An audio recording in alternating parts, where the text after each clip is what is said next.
So here's the FP7 project. The biggest issue I have right now is with the rear coupler.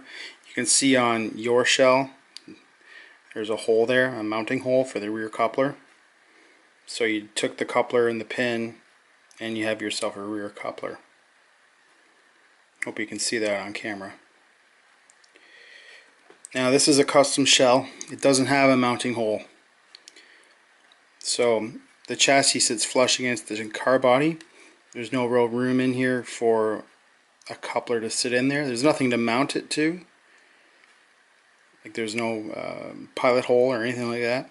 So I guess the only thing I can really do is just super glue it and have the coupler sort of hang out a little bit further from the car body than I wanted. But it's going to have to hang out and just sort of hang on there because there's no room there to drill a pilot hole. Put it this way, I don't want to chance it either. The car body is very thin. You can see there's not much there to work with. So there's where I'm at with the FP7. Okay, talk to you later. Bye.